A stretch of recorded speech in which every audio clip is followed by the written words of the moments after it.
श्री हरिवंश महाराज जी, आपके चरणों में कोटि कोटि प्रणाम। महाराज जी, जीवन में राधा नाम लेने से पहले कुछ ईर्ष्यावश या जानबूझकर हुए अपराध क्या करके प्रायश्चित किया जा सकता है? देखो, अपराध का मतलब होता है अज्ञान स्थिति। किसका प्रश्न है? अज्ञान स्थिति, भूल स्थिति। भूल जो हमें नहीं, मान लो जानते भी हैं लेकिन हम कर बैठे हैं, तो वो जानना भी अज्ञान ही है। उसे ज्ञान नहीं, ज्ञान तो तब माना जाता है जब हमने जान लिया गलत है और फिर नहीं किया। तो वो जान करके भी जो गलतियां होती है वो अज्ञान ही है। उसे मान लिया कि हम जान रहे। जैसे स्वप्न में एक और नया स्वप्न देखा कि हम जग गए फिर कहीं गए थे, वो देख रहे स्वप्न में, ऐसे ही। तो सब गलतियों को माफ करने के लिए एक ही बात है कि जो हम गलती जानते हैं उसे दोबारा पुनरावृत्ति ना करें। यही सबसे बड़ा प्रायश्चित है कि हम उसमें ज्यादा हाय हाय करने की जरूरत नहीं। पीछे गलती में समय गया और हाय हाय में समय चला जाए, नहीं। राधा राधा राधा राधा राधा, जो गलती हुई माना गलती हुई, अब आगे वो दोहराएंगे नहीं। अगर फिर कभी हो जाती है फिर हम उसको, और फिर राधा राधा। ये बहादुरों का मार्ग। अब ऐसा नहीं कि तुम बहुत बड़े योद्धा हो तो तुम्हारे घाव ही नहीं होगा। युद्ध क्षेत्र में आए हो तो सैकड़ों प्रहार करने वाले हैं, प्रहार करेंगे, घाव हो जाएगा। तो आप इतनी ज्यादा माथापच्ची नहीं लड़ानी कि ऐसा क्यों। अच्छा, ये ऐसे बलवान योद्धा है, कोई साधारण तो है नहीं। काम, क्रोध, लोभ, मोह, मद, मत्सर, ये ऐसे महान योद्धा हैं कि पूरे विश्व को परास्त किए हैं, और आप इनको परास्त करने के लिए हरि के बल से चले। तो ऐसा नहीं कि आप बिल्कुल कोरे निकल जाएंगे, दो चार तो घाव होंगे ही होंगे। उसी को हम गलती कहते हैं। जहां हम फिसल जाते हैं उसी को गलती कहते हैं। चूक हो जाती है तो हमें कोई बात नहीं है। जहां गलती, हमारी बात को अन्यथा न लिया जाए। जहां गलती हुई है तो गलती के समय में हम भगवत विस्मृत रहे हैं, इसीलिए गलती हुई है। उसकी मेन कमजोरी, उसकी मेन गलती, हम प्रभु से महत्व हटाकर किसी भोग, वस्तु, व्यक्ति पर महत्व कर लिया, तभी हमसे गलती होती है। अब हम उसका सुधार करें। क्या हाय, हमसे ऐसा क्यों हो गया, ये सेकंड गया, अब इसका क्या प्रायश्चित होगा? राधा राधा राधा, इसी गलती से वहां गलती हुई थी, जो भगवत विस्मरण हो गया। जितनी भी गलतियां होती है उसका सबका कारण मुख्य होता है भगवान का विस्मरण होना। प्रभु का कहे हनुमंत विपदि प्रभु सोई, जौ तो सुमिरन। अब हमको उसको समय नष्ट नहीं करना कि क्या हुआ था। अब 10 मिनट उसके विषय में चर्चा हुई, उसके विषय में सोच विचार, तो गया ये समय गया, और आगे के लिए संस्कार तैयार हो रहे हैं। हमारे जो 10 मिनट में उसका चिंतन हुआ ना, नवीन संस्कार वो आगे गिराने के लिए तैयार हो। हमें इस दुश्मन को मौका नहीं देना, उसकी याद ही खत्म करनी है। जो पीछे हुआ उसकी याद ही खत्म करनी है, और श्री जी की याद हमें बढ़ानी है। श्री जी की जब याद रहेगी तो कोई पापी नहीं होगा। ये काम तभी होता है, कोई भी गलती पहले चिंतन होता है उसका। आप देखना, कोई भी पाप कर्म करने के पहले उसका चिंतन होता है। चिंतन से उसका संकल्प बनता है, संकल्प से फिर क्रिया होती है। इतना लंबा चैप्टर तुम सह गए, अरे जब स्फुरण हुआ था उसी समय गला दबा देते तो सब बात बन जाती। तो क्यों नहीं दबा पाए? क्योंकि गला दबाने की ताकत आती भजन से, और वो है नहीं। तो किसी से भी गलती हो सकती हो, उस गलती को तो ऐसे मिट्टी डालो, आगे बढ़ो। राधा राधा राधा राधा राधा राधा राधा। जहां अगर फिर चूक हो जाए, देखो इसमें बहुत बड़ी मंजिल है, ये बहुत बड़ी चढ़ाई है। कह दो आज से हम कसम खाते नहीं होगा, तुम्हारी कसम नहीं चलेगी।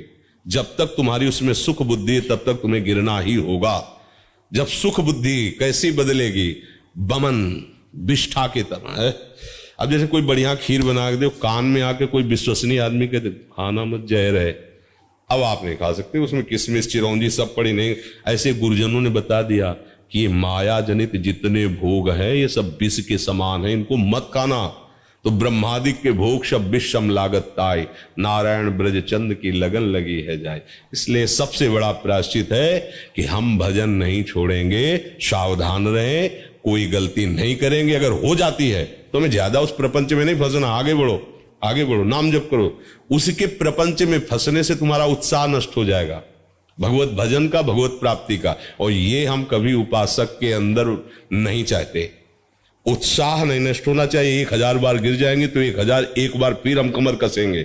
इस जन्म में हम प्रिया प्रीतम को प्राप्त करके रहेंगे, चाहे हर कदम पे हम गिर जाए, हर कदम पे हम कोशिश करेंगे कि आगे ना गिरे, फिर भी गिर जाए तो बिहारी बिहारी जो जाने, हमारे कदम पीछे नहीं जाएंगे। ये बात स्वीकार करना है।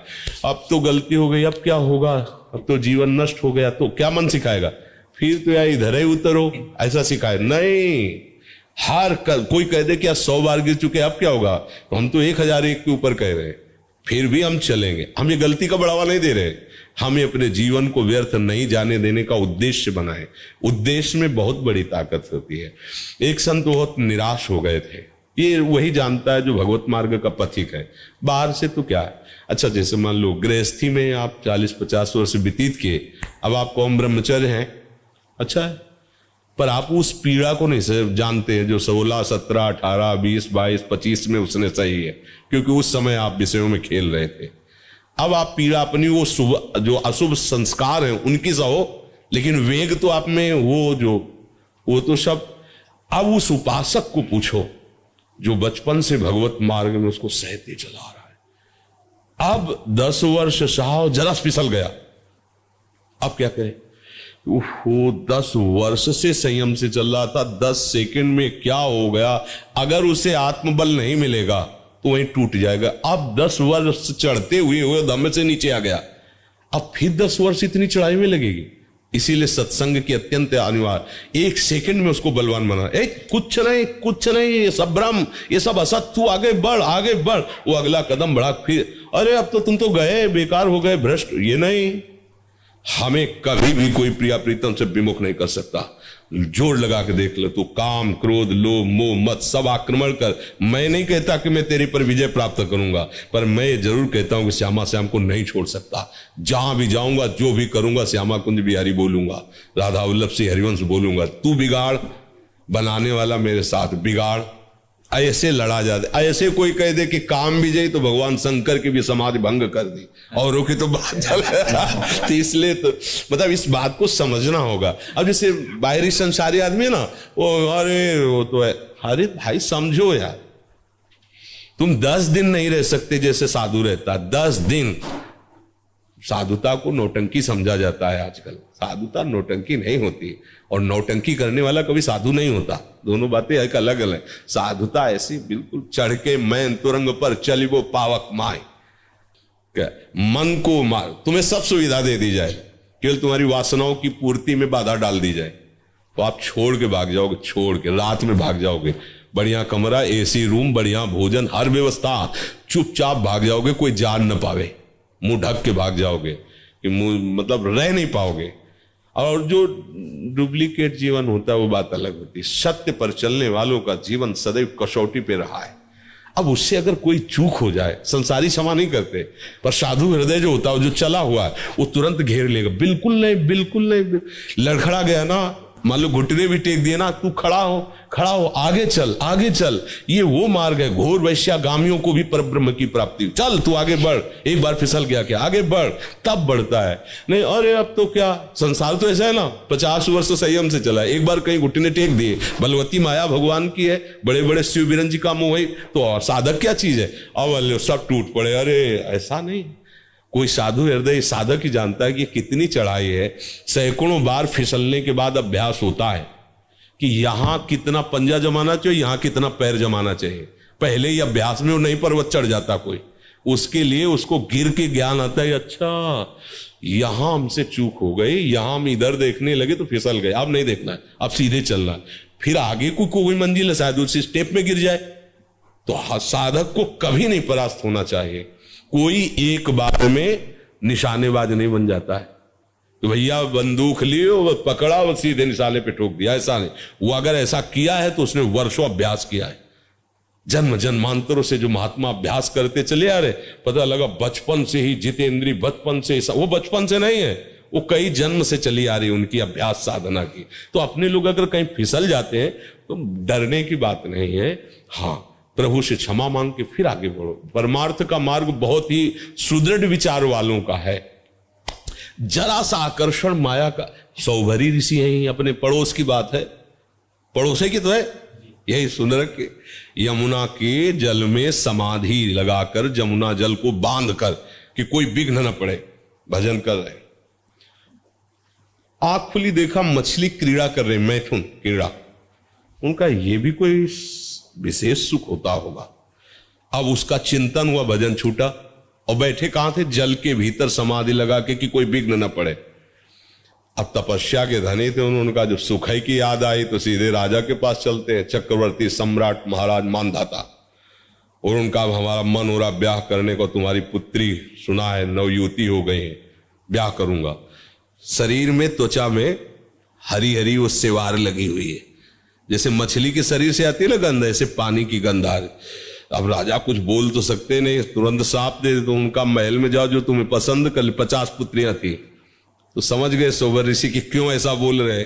उन्होंने वो देव रूप धारण किया और मंत्री ने जाके कहा महाराज सोबरी पधार रहे, जो राजकुमारी चाहे उन्हें पति रूप में वरण कर ले। 50 ने देखा, दौड़ पड़ी, हम पति 50 से ब्याह कर लिया, 50 से पूरे से। तब उन्होंने जब 50 से ब्याह किया, फिर जब उन्हें होश आया तब उन्होंने एक श्लोक का गान किया, संगम त्यजेत मिथुन व्रतिनाम मुमुक्षु सर्वात्मना न विसजेत बहिरेन्द्रियाणि एकश्चरन रहस्य चित्त मनंती से युंजीत तद व्रति साधुश्चेत प्रसंगा।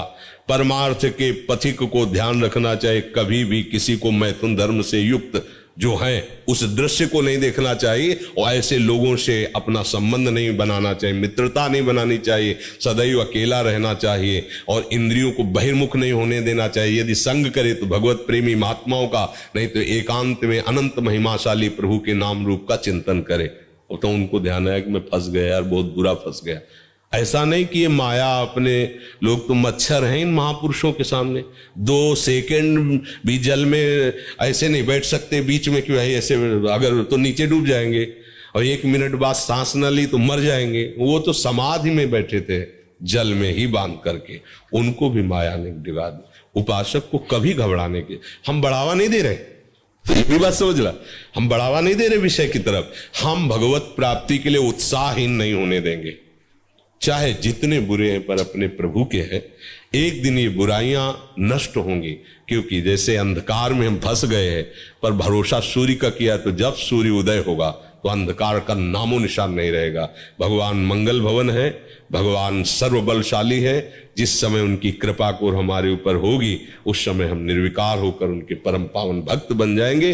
भगवान का भरोसा हम छोड़ने वाले नहीं, उनका नाम छोड़ने वाले नहीं, चाहे जैसी। तो जब ऐसी वृत्ति आएगी तो ऐसे प्रभु ले लेते, करऊं सदा तिनके रखवारी जिम बालक राखे महतारी। जी।